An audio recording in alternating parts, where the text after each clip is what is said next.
A busy, violent week for APD. Albuquerque police officers shot and killed two men in the span of 48 hours. Today, the police chief explained why they had to shoot. News 13's Amanda Goodman is live in the Newsplex. Amanda? Jessica, Chief Schultz says that's because in both cases, the suspects started, then escalated the situations. And he says in yesterday's scenario, it's amazing no one else was killed.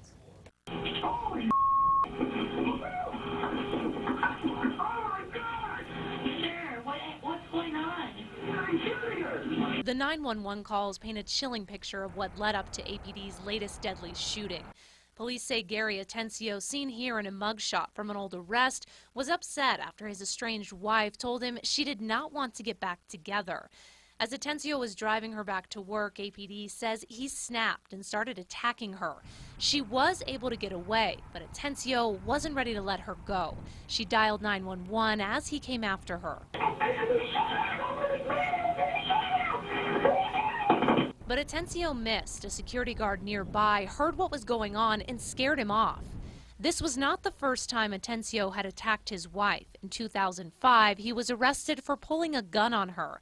Then in 2010, he was arrested for beating her up. At the time, he made an eerie statement to police. And during that domestic violence and battery on a household member, he did make threats of wanting to commit suicide by a police officer. It's not clear if that's what he wanted yesterday, but Atencio led police on a 65-mile chase at speeds well over 100 miles per hour.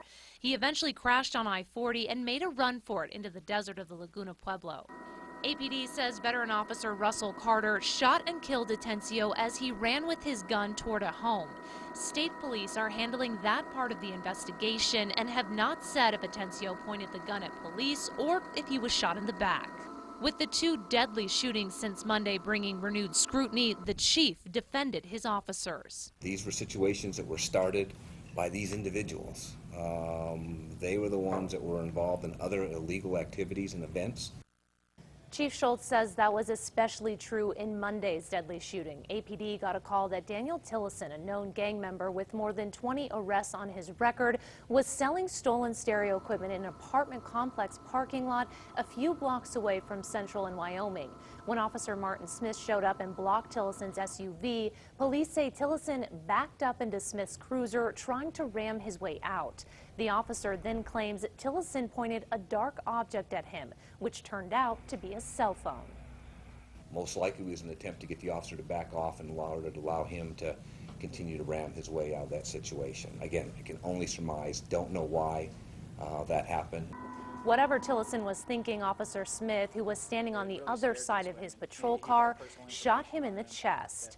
Smith has been with APD for nearly 20 years. Jessica, back to you. Okay, Amanda. Chief Schultz says Russell Carter, the officer who killed the driver after yesterday's chase, has been involved in deadly shootings before as part of the SWAT team.